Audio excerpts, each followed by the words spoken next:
España llega al Mundial 2026 como una de las selecciones que más expectativa está generando en todo el planeta. Y lo más interesante es que hace apenas unos años muy pocos habrían imaginado esta situación, porque España nunca dejó de producir talento, nunca dejó de tener futbolistas en los mejores equipos del mundo, y nunca desapareció de la élite del fútbol internacional, pero sí dejó de transmitir algo que durante mucho tiempo la hizo diferente: miedo. Durante años, cada vez que aparecía una gran competición, España llegaba con buenos jugadores, con una idea de juego reconocible y con argumentos para competir. Sin embargo, siempre terminaba dejando una sensación parecida: mucha posesión, mucho control del balón, muchos pases, pero poca capacidad para golpear cuando realmente importaba. El recuerdo de aquella generación que conquistó Europa y el mundo era tan grande que cualquier equipo posterior parecía insuficiente. Y es que superar lo que hizo España entre 2008 y 2012 probablemente era imposible. Ganar una Eurocopa, levantar un Mundial y volver a ganar otra Eurocopa no solo convirtió a esa selección en campeona, cambió para siempre la forma en que se entendía el fútbol moderno. Aquella España dominaba desde el balón, agotaba mentalmente al rival y parecía tener siempre el control de los partidos. Pero el problema del éxito es que tarde o temprano obliga a reinventarse.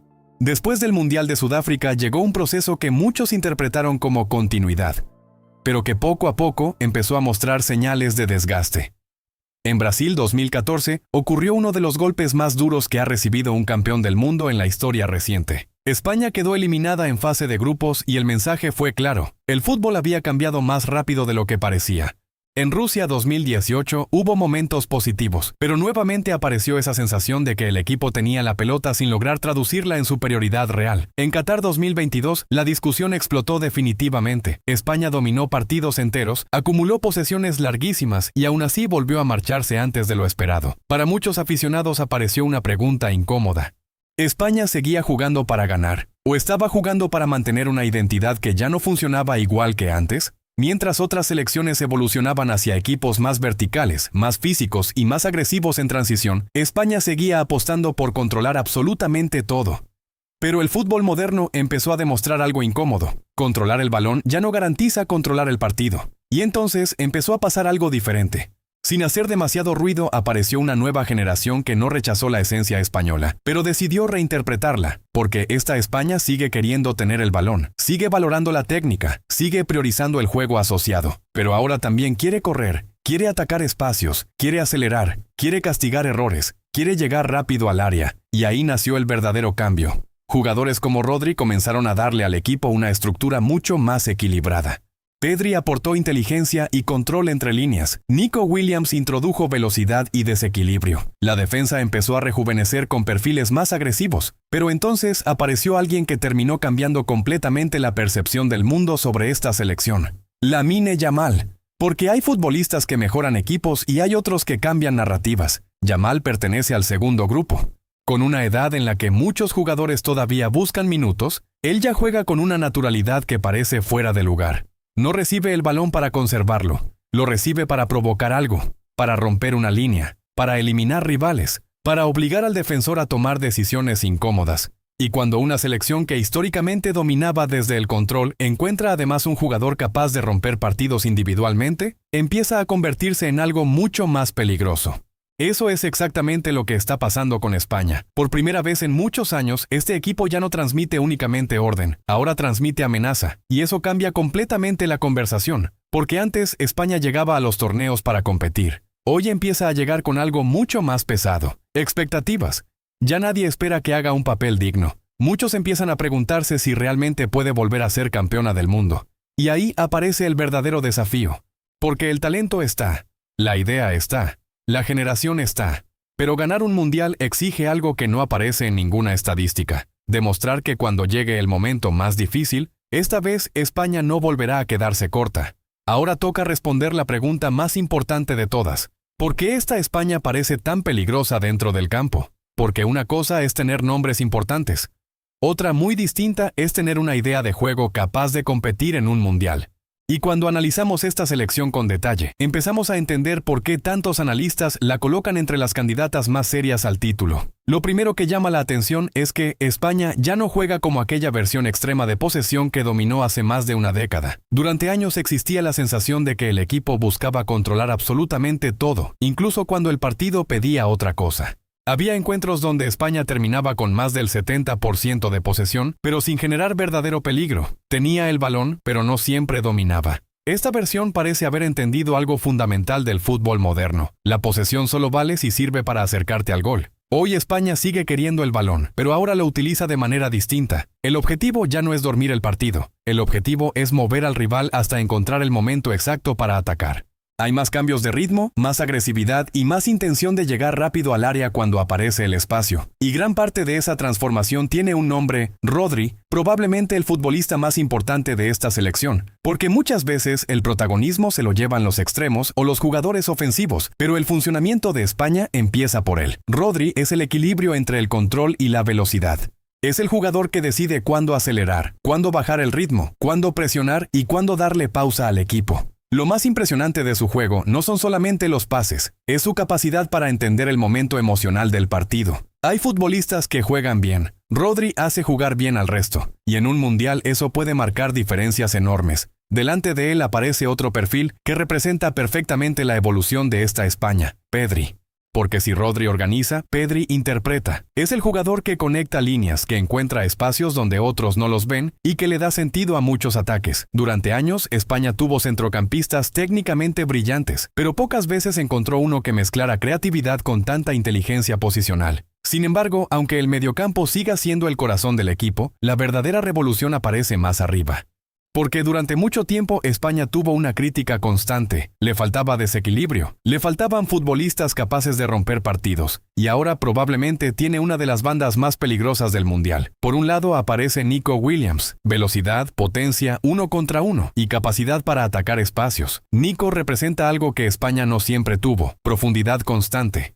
Es un jugador que obliga al rival a retroceder y genera situaciones donde antes solamente existía circulación de balón. Y al otro lado aparece el jugador que está cambiando la conversación alrededor de esta selección, Lamine Yamal. Lo de Yamal ya dejó de ser una promesa. Estamos hablando de alguien que llega al Mundial siendo uno de los futbolistas más observados del planeta. Y no es solamente por el talento, es por la personalidad. Hay jugadores jóvenes que necesitan adaptarse al ritmo de las grandes competiciones. Yamal parece jugar como si hubiera nacido para estos escenarios. No tiene miedo de intentar una jugada difícil. No tiene miedo de asumir responsabilidad. No tiene miedo de fallar. Y eso es peligrosísimo en torneos cortos, porque muchas veces los mundiales se deciden por jugadores capaces de inventar algo cuando el partido parece bloqueado. España llevaba años sin tener un futbolista así. Pero aquí aparece algo todavía más interesante. Por primera vez en mucho tiempo, esta selección también parece mucho más sólida defensivamente. La presión tras pérdida es más agresiva. La línea defensiva es más rápida. El equipo recupera antes el balón. Y eso reduce muchísimo el tiempo que pasa sufriendo. Porque uno de los problemas históricos de España en torneos recientes era justamente ese. Cuando perdía el control emocional del partido, sufría demasiado. Hoy parece preparada para competir en escenarios más caóticos, y eso hace que muchos empiecen a verla como candidata. Pero cuidado, porque llegar siendo favorito también trae un problema. Ahora los rivales ya no van a esperar a España, van a preparar partidos específicamente para detenerla. Van a cerrar espacios, van a obligarla a tener paciencia. Y ahí aparece la gran pregunta. ¿Qué pasa si España encuentra una selección que le quite el balón? O una selección que la obligue a jugar incómoda. Porque hasta ahora hablamos de todo lo que hace fuerte a este equipo. Pero si realmente quiere ganar el Mundial, todavía tiene que demostrar que puede superar el obstáculo que históricamente más daño le ha hecho. Y ese problema podría definir todo su destino en 2026. Y después de ver cómo juega España, entender por qué esta generación ilusiona tanto y analizar el impacto que pueden tener jugadores como Rodri, Pedri, Nico Williams y Lamine Yamal, llegamos al punto más importante de todo este análisis. La pregunta que realmente define este mundial para España. ¿Puede esta selección soportar la presión de ser candidata? Porque aquí es donde empieza la diferencia entre ser un gran equipo y convertirse en campeón del mundo. El talento ya no está en discusión, la calidad tampoco, ni siquiera la idea de juego. España tiene argumentos para competir contra cualquiera. Tiene futbolistas en clubes gigantes, tiene experiencia internacional, tiene una mezcla muy interesante entre juventud y jugadores acostumbrados a escenarios enormes. Pero los mundiales nunca se ganan solamente con fútbol, también se ganan con carácter. Y aquí aparece el recuerdo que seguramente todavía persigue a muchos aficionados españoles. Porque si algo marcó las últimas participaciones mundialistas fue precisamente eso, la sensación de que cuando llegaba el partido que cambiaba todo, España no encontraba respuestas. Pasó en 2014, pasó en 2018, pasó en 2022. Equipos que sobre el papel parecían inferiores terminaron llevando a España a escenarios incómodos, y cuando el partido dejó de parecerse al plan inicial, empezaron los problemas. Por eso este mundial representa algo mucho más grande que una oportunidad deportiva. Representa una prueba de madurez. Porque ahora esta generación ya no puede esconderse detrás del argumento de la juventud. Ya no son promesas, ya no son el futuro, ahora son el presente. Y eso cambia completamente las expectativas. Cuando entras a un torneo como candidato, cada victoria deja de ser una sorpresa y empieza a convertirse en una obligación. Y España entra exactamente en ese territorio, porque ya nadie va a celebrar que juegue bonito. La pregunta será otra.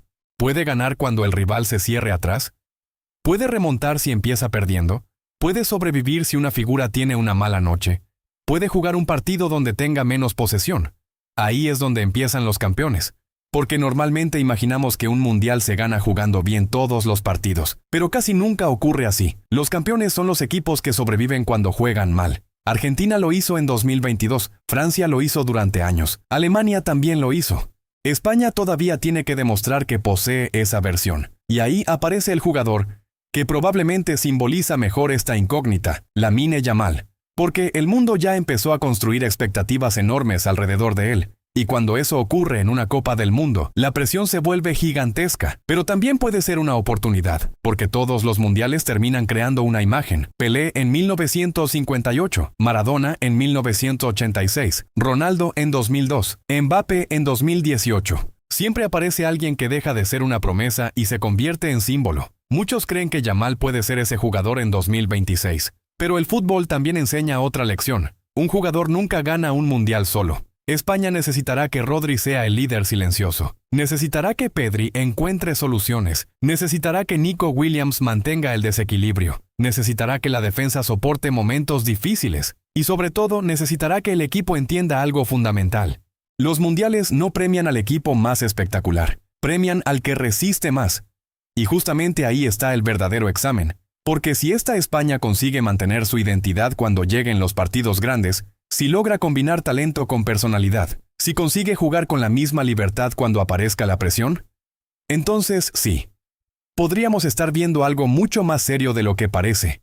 No una selección que llega para ilusionar. No una selección que llega para jugar bien.